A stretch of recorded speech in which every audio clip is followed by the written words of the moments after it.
In our last lesson, we gave you a basic definition for an exponential function. But we also discovered that exponential functions take other forms as well. They can be transformed, they can move up, down, sideways, stretched and compressed, and vertically stretched and compressed. But let's build a basic definition of a function without all that moving around, and this is just going to concentrate on a times bx, okay?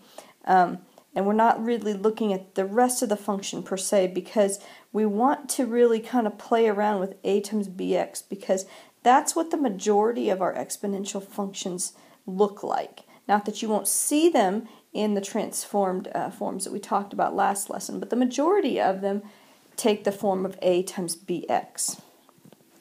So let's just look at a and bx and b to the x, which remember, a is going to control our vertical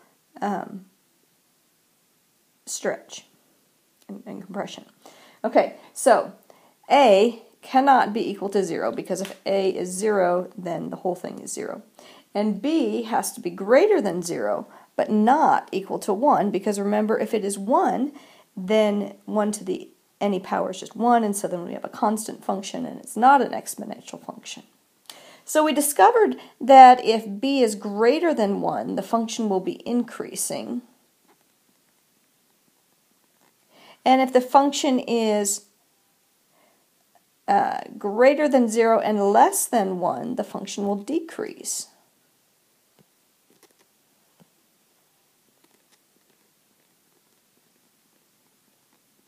Okay?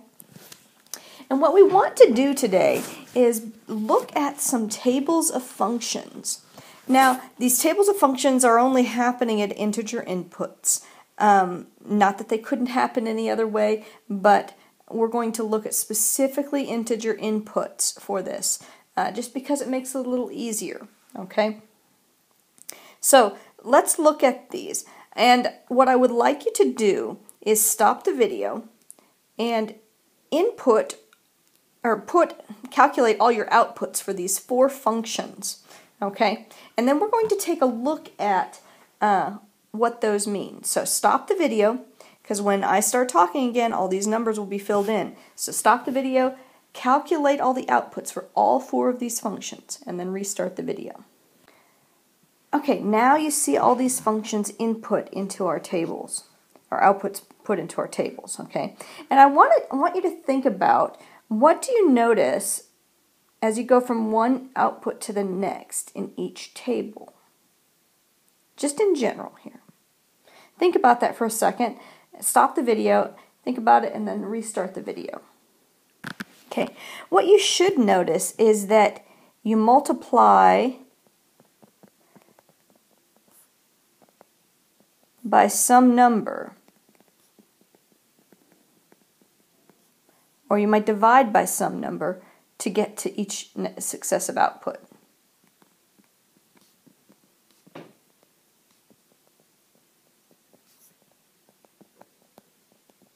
So like in our first function, you take 1 times 3 is 3, times 3 is 9, times 3 is 27, times 3 is 81, right? Okay. And for the second function, 3 times 2 is 6, times 2 is 12, times 2 is 24, times 2 is 48, right? And 1/2 times 4 is 2, 2 times 4 is 8, 8 times 4 is 32, 32 times 4 is 128. So we're really taking and multiplying each output by our base. Okay.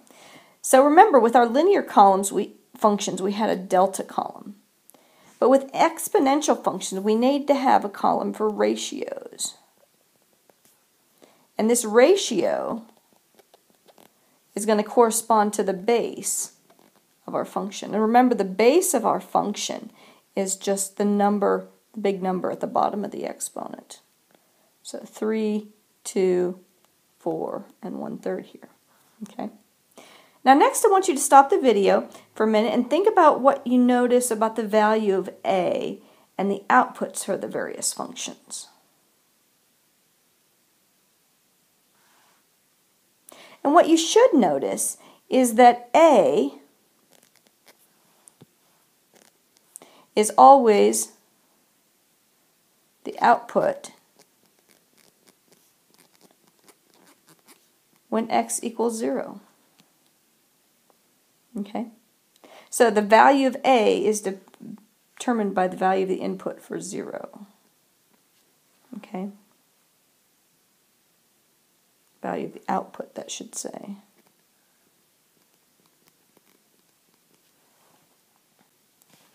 Okay, next, what we want to do is use that to try to determine what A and B are. Okay? So, for each of these, I'm going to zoom in here on this first one so you can see it a little bit more clearly. We should maybe have a ratio column. Okay? Where we take 81 divided by 27 and we get 3. Right? 27 divided by 9 and we get 3. 9 divided by 3 and we get 3. 3 divided by 1 and we get 3. So we see a ratio column, and this ratio is going to be B. The output for 0, this number here, is going to be A. So we can write our function y equals A times B to the x as, for this particular function, y equals 1 times 3 to the x, or just simply 3 to the x. Okay?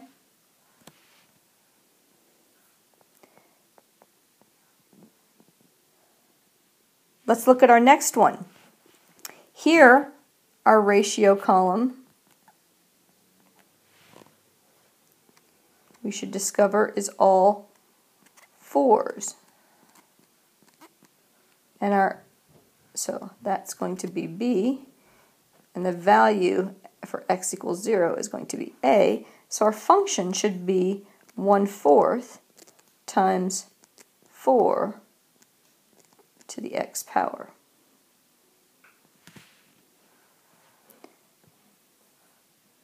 Moving over. This one's a little bit difficult. And remember, to get our ratio, we need to take 1 over 864 divided by 1 over 144. And we should get a ratio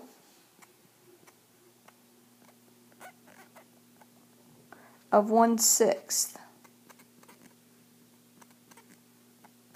So just like we took for our constant difference column, the bottom minus the top to get this number, we're going to take the bottom divided by the top number, or the bottom divided by the next number up to get our ratio. Okay? Then remember, that's our A. So our function is y equals 3/2 times 1/6 to the x.